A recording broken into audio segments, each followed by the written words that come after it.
Okay. So, good morning, everyone. It's very nice to see you here back at our press briefing room. Very sorry for keeping you waiting. President Dennis Francis just came straight ahead from Nasdaq, where he rang the bell for Sustainability Week, and came straight ahead to be with you. So, without further ado, Mr. President, President Dennis Francis of the General Assembly, the floor is yours. Thank you, Monica. And good morning and welcome to all of you. Dear friends, esteemed correspondents, members of the press and media, thank you for accepting my invitation to join me at this press briefing. As we get closer to the United Nations General Assembly's first ever Sustainability Week, which is scheduled for next week from the 15th to the 19th of April, I deem it necessary to provide you with an overview of the week's activities while allowing you the opportunity to also raise any questions or seek clarifications on any matter you wish. As I have announced, Sustainability Week is a flagship initiative of my presidency, which mainly consolidates into a single impactful week several mandated events set for this year focused on the theme of sustainability. You may be aware that rationalization of the work program of the General Assembly, including its agenda, is an issue which the member states have often called for, including in the rationalization of debates. And I hope this consolidated approach will be seen as an attempt to respond in part to that request. Sustainability Week initiative is essentially designed to galvanize momentum around sustainability in a way that helps to supercharge implementation of the 2030 Agenda for Sustainable Development, concentrating on critical sectors of the economy, that is, tourism, infrastructure, energy, and transport, as well as to shine a spotlight on the key development issue of debt sustainability. The program for the week will therefore be as follows. On Monday, 15th April, I will host a signature event, the high-level thematic debate on debt sustainability and socio-economic equality for all. This event will emphasize the consequences of surging debt on countries' development trajectories, and particularly countries in special situations such as the LDCs, the LLDCs, and SIDS. It is common knowledge that many countries in the global south are suffocating under the debilitating weight of enormous debt, which they must service, yet at the same time having to provide services to their citizens, let alone being expected to domestically mobilize resources to finance the SDGs. After an opening segment, we will continue with a fireside chat and then a plenary segment for member states to intervene and share national perspectives. On the 16th of April, that's the Tuesday, there will be a high-level thematic event on tourism. Tourism is a $1.4 trillion US industry, critical to our collective economic growth, and for some countries, it is the linchpin of their economy. But it is also an industry replete with unsustainable practices, which exploit natural resources, damage ecosystems, perpetuate low wages, and contributes up to 8% of global carbon emissions. Issues that demand to be addressed urgently. As we also saw during COVID-19 lockdowns and other cross-border disruptions, the tourism sector is highly sensitive to external shocks, exposing many countries that are heavily dependent on this sector for much-needed revenue to high economic risks and disruption. The high-level thematic event will consist of an opening segment a fireside chat to elaborate on the future of tourism, 2 ministerial roundtables, one on resilient tourism, the other on sustainable tourism, and a brief closing segment. During the event, we will also launch the statistical framework for measuring sustainability in tourism. On Wednesday, the 17th of April, we will be hosting a high-level meeting on sustainable transport. Recognizing that sustainable transport is integral to meeting several of the SDGs, this high-level meeting will consist of an opening segment and a ministerial segment to deliver plenary statements. There will also be 2 interactive multi-stakeholder panels on enhancing intermodal transport connectivity and resilience, and developing socially inclusive and environmentally responsible transportation, followed by a closing. On Thursday the 18th, there will be an informal dialogue on building global resilience and promoting sustainable development through infrastructure connectivity. I am sure you are familiar with credible studies and research on the high impact that investment in quality infrastructure would have on all the SDGs. The dialogue will also begin with a brief opening segment, followed by a short plenary segment highlighting member states' perspectives on building global resilience and promoting sustainable development through infrastructure connectivity. It will then feature 2 multi-stakeholder panels and a closing segment. On Friday, the 19th of April, we will have the global stock-taking on sustainable energy.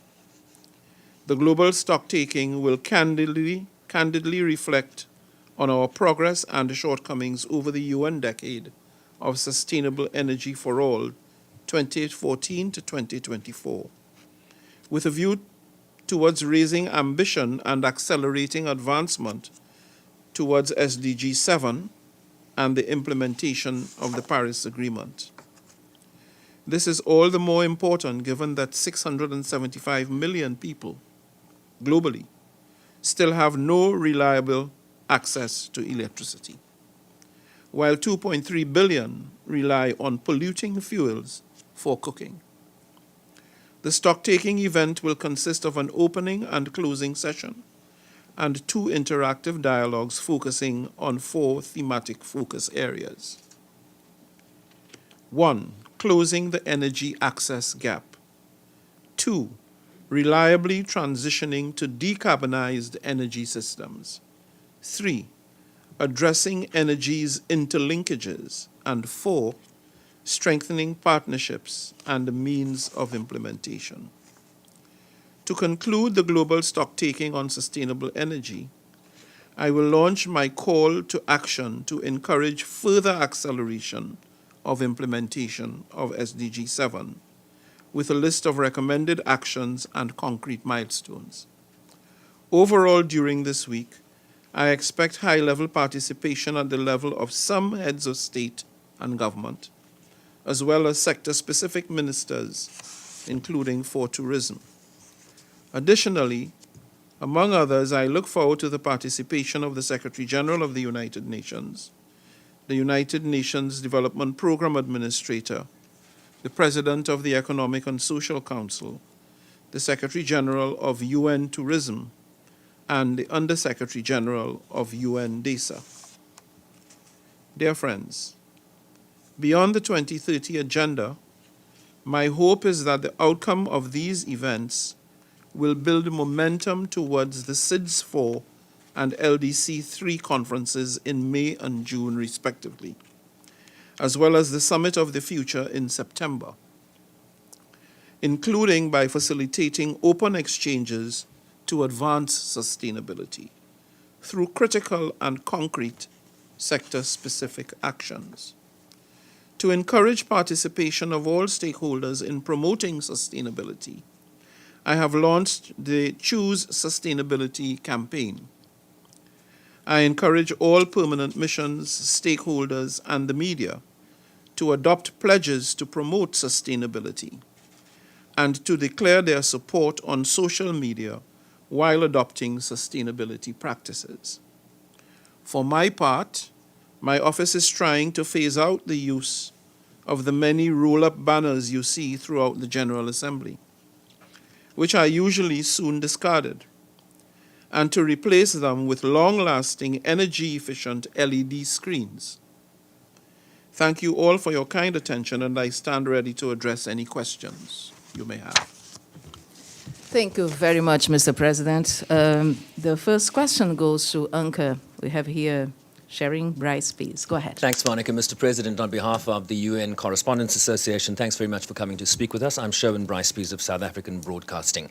Yesterday, you lamented the overuse of the veto in the Security Council due to the perennial lack of consensus among the P5.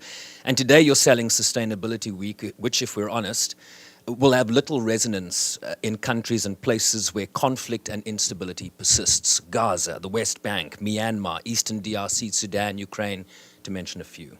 One of the core tenets of the SDGs is to leave no one behind. But what is increasingly clear is that due to geopolitical divisions and the inexplicable lack of progress in the intergovernmental negotiations on Security Council reform under the auspices of the General Assembly and now your presidency, the SDG deficits, be that poverty, food security, good health and well-being, gender equality, peace, justice, and strong institutions, are only growing. Do you concede, Mr. President, that there is a direct link between the lack of, or the failure of the IGN process and the looming failure that is the SDGs? And I wonder to what extent presidents of the General Assembly and you yourself are responsible or should be held accountable for that failure.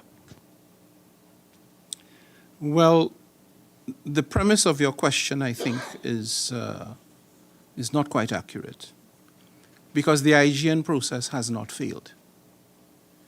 What do I mean by that? The IGN process has not begun in earnest.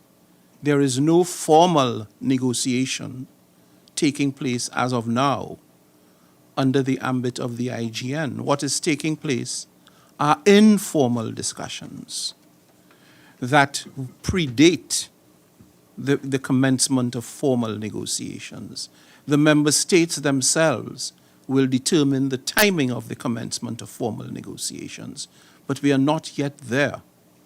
What is taking place now is a sort of introductory, preliminary discussion, not negotiations, regarding the various models that are on the table in terms of the reform process and what the Security Council can and might look like if any particular one of these models are chosen. So, but let me seek to address something to which you alluded. You made a link between peace and security issues and the development arm of the work of the United Nations. And I'm glad you made that link, because people tend to think of these as alternatives. They're not. They're really part of a continuum. And what do I mean by that? When peace and security are at risk, it challenges other aspects of the work of the UN, such as development.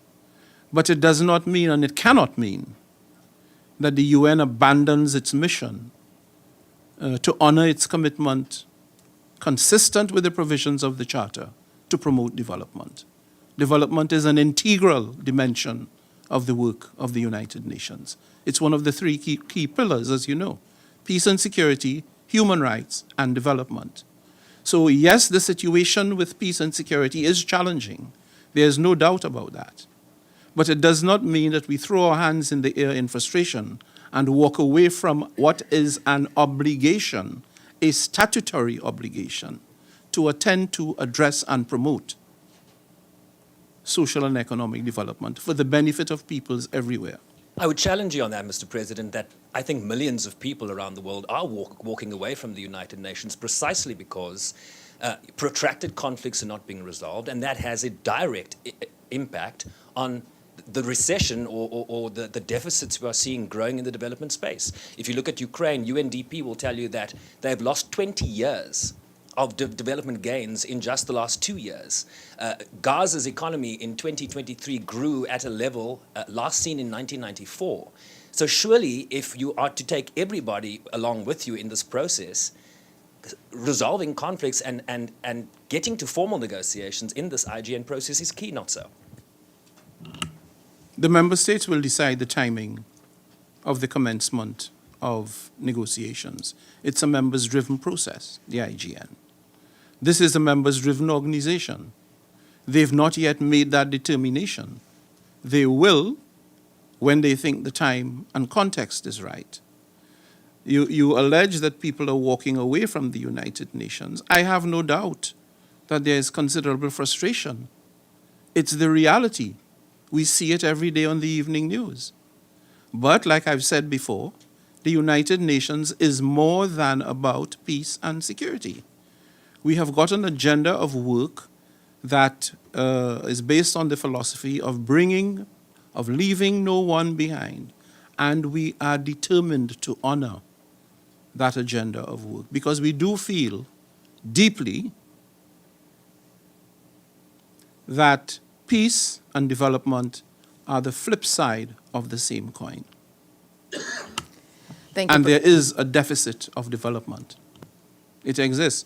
I refer to the fact that 650 million people have no access to electricity in the world. That's a development reality. There are approximately 800 million hungry people in this world, in a context where food is wasted in parts of the world, thrown out, discarded. That's a development reality. Thank you, Mr. President. Margaret Bashir, VOA, and afterwards, Abdelhamid. Thank you. Thank Go you. ahead. Thank you, PJ. I'm back here. Thank you. Could I just ask you what tangibles you expect to come out of Sustainability Week? Tangibles. Yeah, I mean, is it just going to be discussions or is there going to be action? What will the action be? Well, I hope the action, listen, we are promoting the Sustainable Development Goals. And the Sustainable Development Goals really would only be realizable if, as an international community, we take stock of the need to rethink the way in which we live, our lifestyles, our use of resources, the relationship we have with the natural environment, and the assets provided to us by that natural environment. We need to learn to live sustainably. So Sustainability Week really is to promote the idea, the concept of transitioning realistically to a more sustainable manner of living. In other words, and it's the little things and the big things. It's, you notice I'm wearing my 1.5 pin.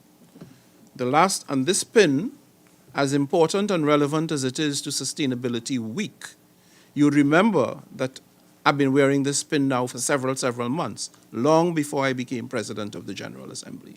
But this pin is relevant because the whole climate change discussion, as you know, functions around the 1.5 degree threshold limit for global warming. The month of March, last month, was the hottest month on record. We have got to take action, okay?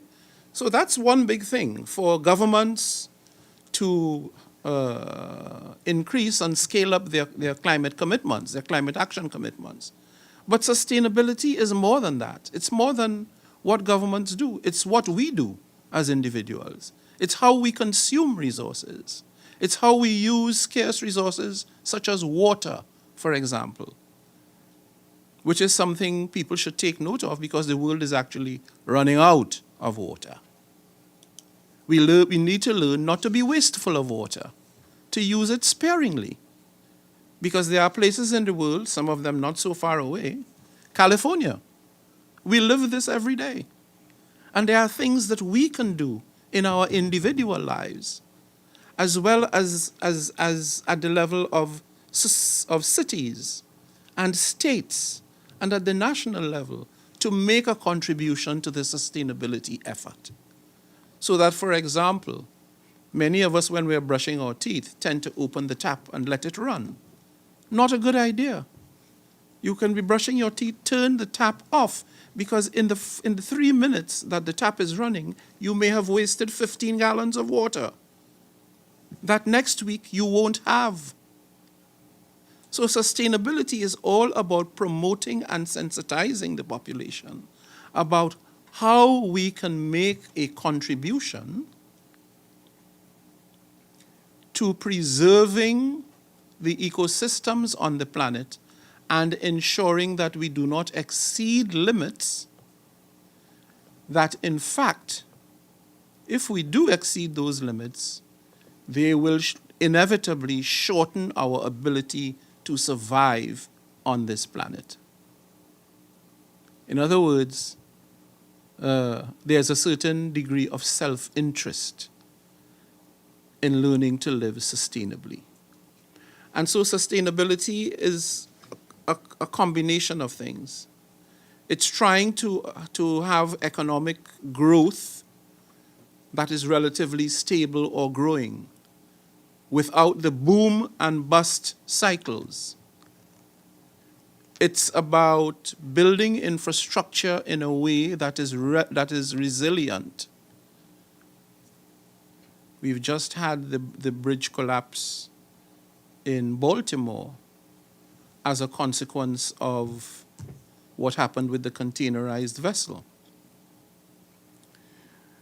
The collapse of that bridge is going to reverberate across the US economy. It's not just in Baltimore or in Maryland, and very likely across the global economy, because the trade in goods that come through Baltimore goes to every part of the United States. So we need to learn to build infrastructure that's designed for long-lasting existence. And I know that bridge has been in existence a long time. It's probably, I don't know, it might be several decades old. But when you do not have to invest every 8 or every 4 or 5 years in reconstructing the same piece of infrastructure, and this is a reality in many parts of the world. It's a reality in the Caribbean because of the Atlantic hurricane season. It's a reality in the Pacific. You have to keep rebuilding the same infrastructure because the hurricanes are cyclical. They cause untold physical damage. They wipe out the economy in the space of 6 or 7 hours. Then you're actually, there was a former Prime Minister of Jamaica, Michael Manley, wrote a book called Going Up the Down Escalator. You're not moving, you're not progressing. So sustainability is about all of these things, trying to change the way we use resources, to sensitize us to the need to stop and think. When you use a single-use plastic,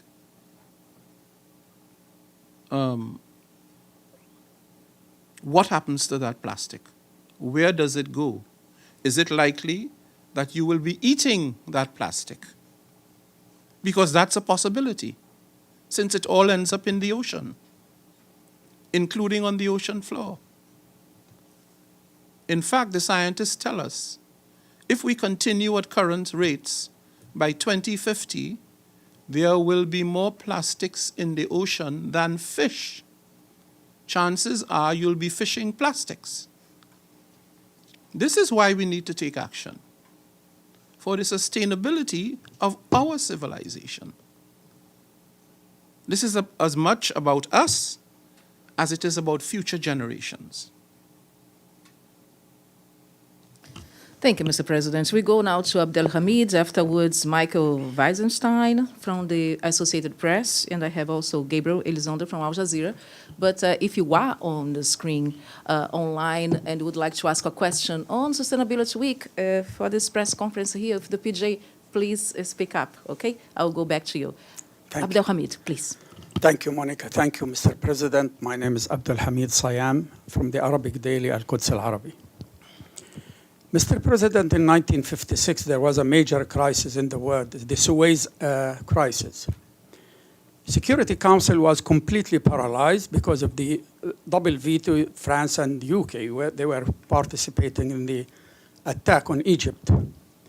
General Assembly took over under United for Peace resolution. They adopted resolution for ceasefire. They adopted the resolution to create a new peacekeeping, the first peacekeeping operation.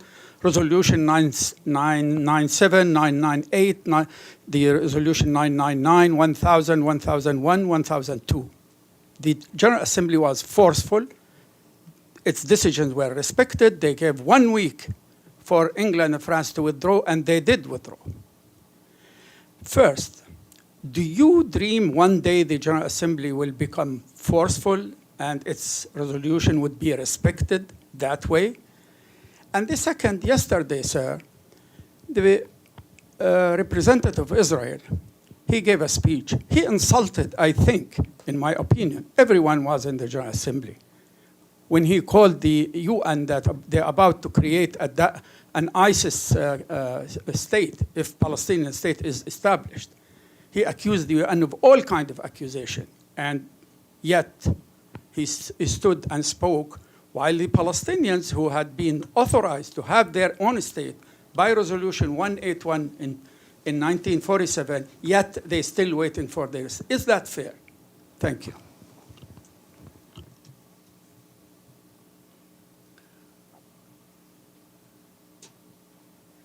The General Assembly works on the basis of the rules of procedure. All members of the United Nations, who of course ipso facto are members of the General Assembly, have the right to take the floor and make statements. That's a given. I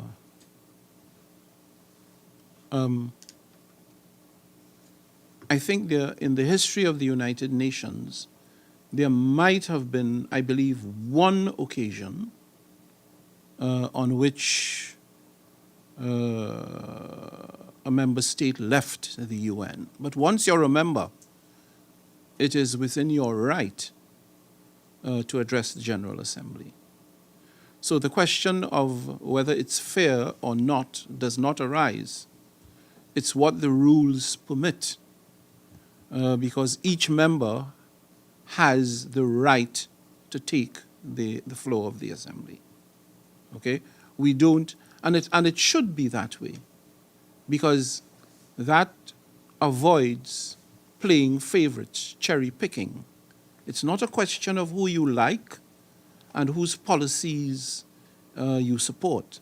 It's a question of, in fact, it's enshrined in the international law. It's called sovereign equality of states. All states have the right to speak at the General Assembly. That's why it's the General Assembly. And as President of the General Assembly, my obligation is to enforce the rules universally, without exception, across the board. That's what I seek to do. Michael Weisenstein. I'm sorry? The Palestinian state. Your opinion. My opinion? Well, there's a General Assembly resolution on that as well, as you know. Now, you spoke initially, I'm glad you reminded me, about, I forget the language you used, but the implication was that the General Assembly is weak, or perhaps not strong, was your language. This may have something to do with the perception that exists that the General Assembly,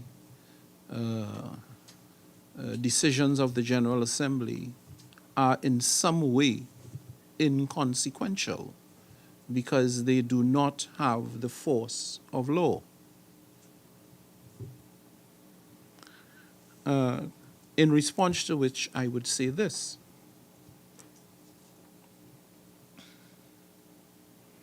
Resolutions of the Security Council have the force of law. All member states are required to honor and implement resolutions of the Security Council. But there have been several resolutions adopted by the Security Council over the years that have not been implemented. Now let's take a deeper look at the General Assembly. The General Assembly consists of 193 member states. When the General Assembly speaks, it speaks as the conscience of humanity. So when the General Assembly issues a resolution, by whatever numbers the resolution passes, it is speaking on behalf of the majority of the world population. It might not have the force of law, but it carries extraordinary weight simply because of the numbers of countries and the people represented by those countries who support the resolution. It is not, the United Nations is a forum. It's a political forum. It's a numbers game. It's not a game. That is perhaps an unfortunate association, but it's all about numbers. And so when the General Assembly issues a resolution, it is politically difficult to, if the resolution was not important, why do countries who are the subject of resolutions, why do they work so hard to get the member states not to support it? Think about it for a minute. If the resolution is based on a particular country, why do they spend countless hours lobbying their colleagues not to support it? It is because it has political weight. It has meaning. It can influence behavior. It can change minds. And that is exactly what it is intended to do. To apply political pressure to the offending state, to bring it into line with law and the norms of practice. So it's not true that the General Assembly is weak. It's not true. General Assembly has a different role vis-a-vis the Security Council. Different, but not inconsequential. Michael Weiserstein, you have the floor. There's afterwards. Good morning. Thanks for Good having morning. us. For countries that receive tourists and for those that send them, what are the most important things for them to keep in mind for this to be a sustainable industry? Well, there are a number of things, actually. I would say tourism industries consume a lot. Let's, for the moment, set aside the plant, the actual hotel structure and facilities. But they use a lot. And so their procurement policy is something to be considered. Who supplies the tourism sector with its needs? And how are these products manufactured? What sort of labor is used, for example? Is that labor unionized? Or is it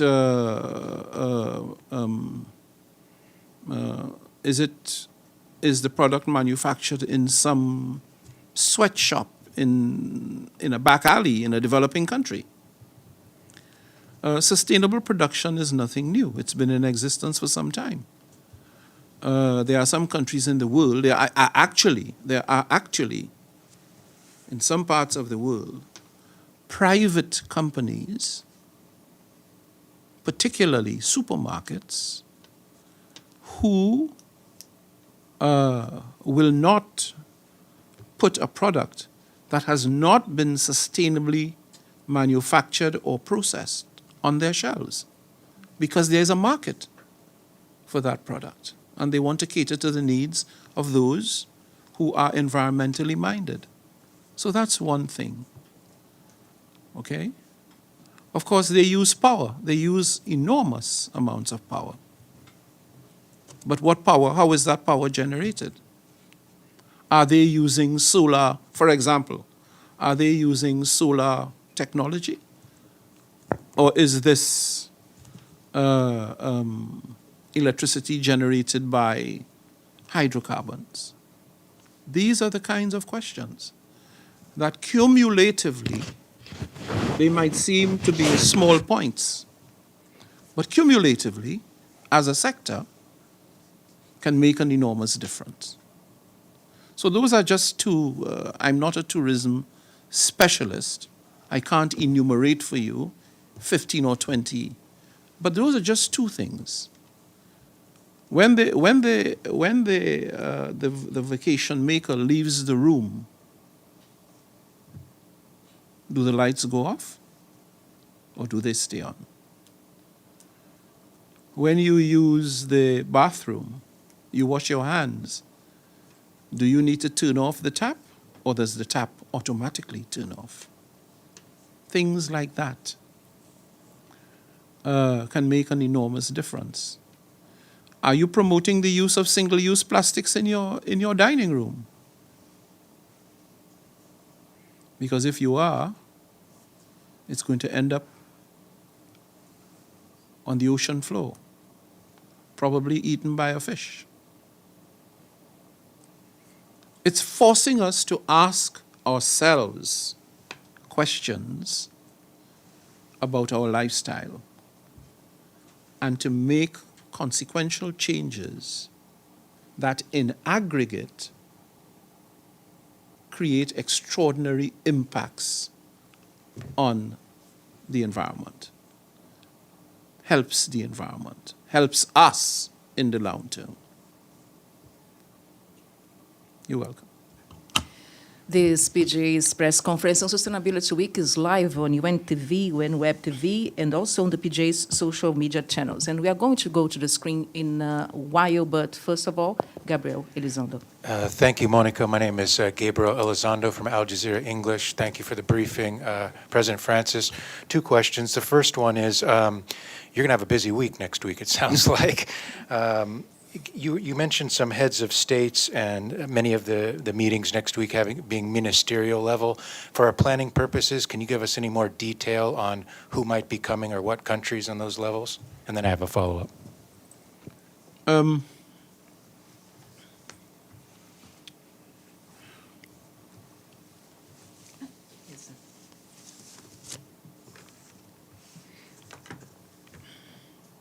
The president of Poland will be here.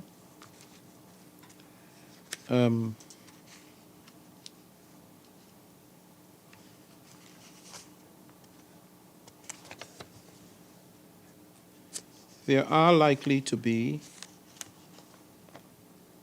some other heads of state and government, but we are in the process of awaiting final confirmation of those. And so it would really be very improper for me to release those names. Several ministers of tourism are going to be here from across the world, both global north and south.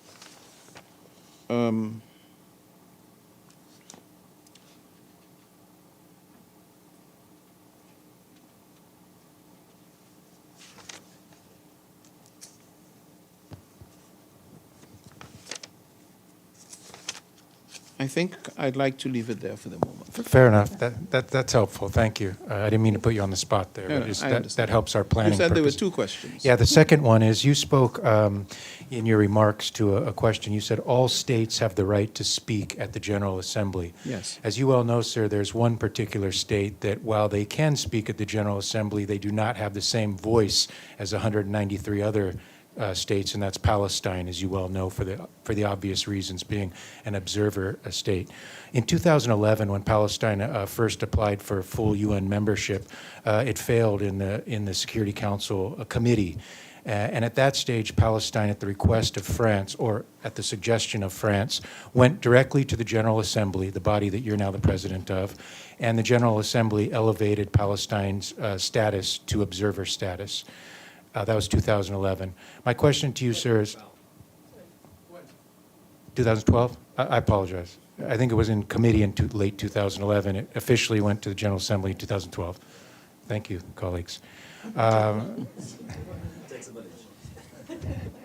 question to you, sir, I'll make it quick, is if this fails again in the Security Council, as President of the General Assembly, overseeing the rules of procedures, what are you prepared to do or not to do to address the Palestine question when it comes to full membership? You're asking me to look into a crystal ball. Well, the United States said yesterday, sir, that their position has not changed from 2011, so it appears pretty likely that, without speaking into a crystal ball, it appears pretty likely, unless the U.S. changes their position, it's not going to pass the Security Council. So there's a very high probability that it might fall on your desk. I agree. There is a high probability it will come to the General Assembly. And then the General Assembly will decide in the way that the General Assembly decides. This is not a matter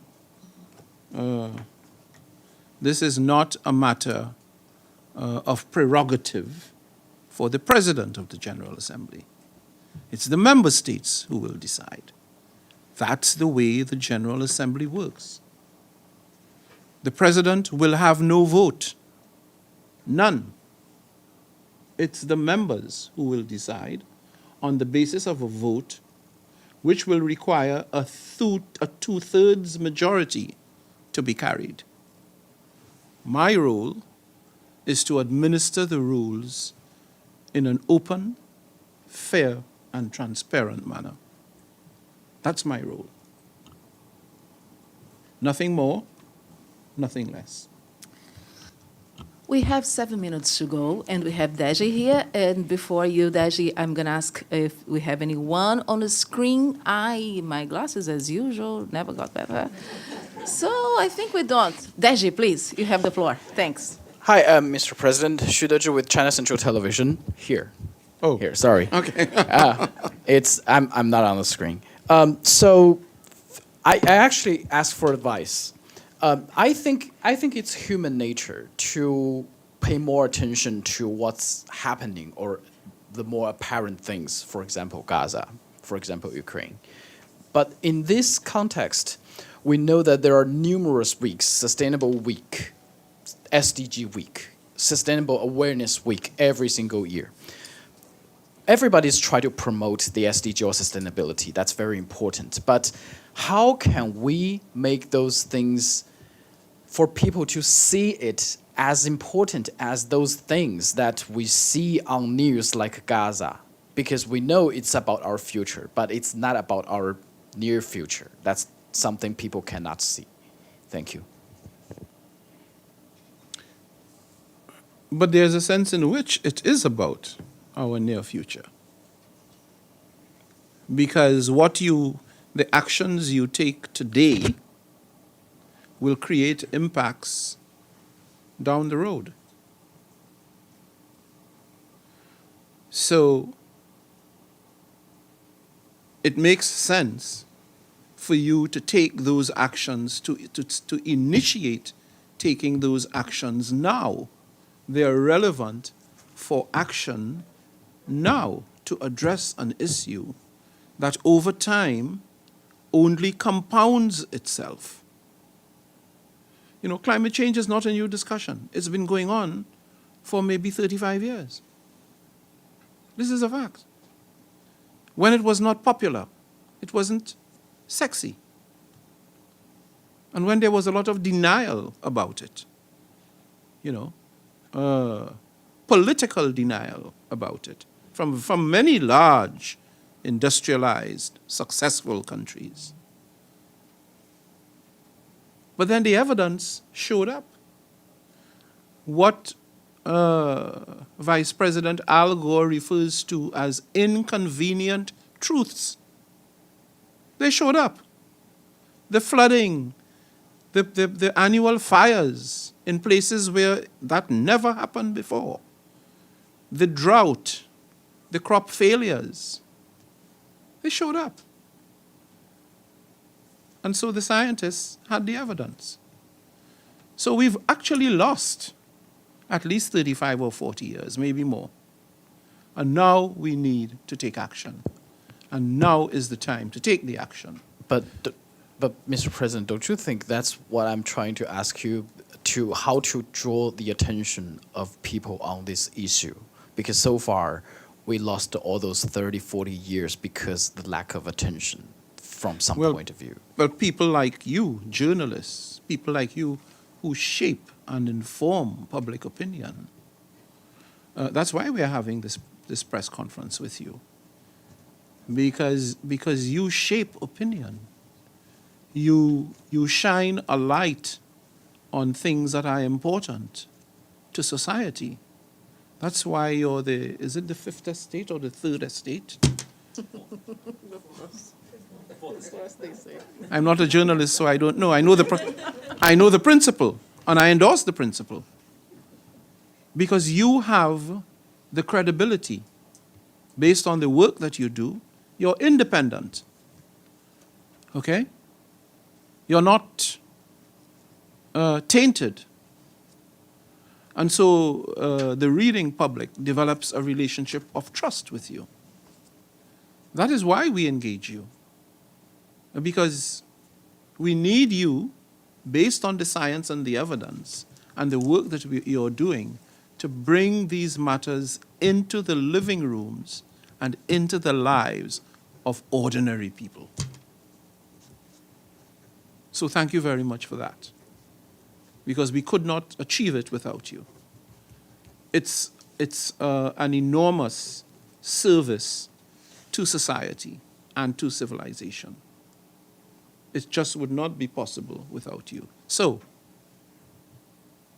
my one request to you, when you do your pieces, is to remember to include in it this advice to the reading public or to the listening public: choose sustainability. Choose sustainability for our longevity on this planet and for an inclusive, fairer, more stable future. Thank you. Are we done? Yeah, Mr. President. Oh, and finally, a message to the Muslim community in particular, but to all communities, to all of us as human beings. Tomorrow is Eid al-Fitr. It's an important calendar, an important event in the Muslim calendar. And I'd like to take the opportunity to wish all member states of the United Nations, in particular the Muslim member states and their families, Eid Mubarak. Happy Eid. This, I think, it's an important message for all of us, because it's a message of peace and brotherhood. So with that, thank you very much.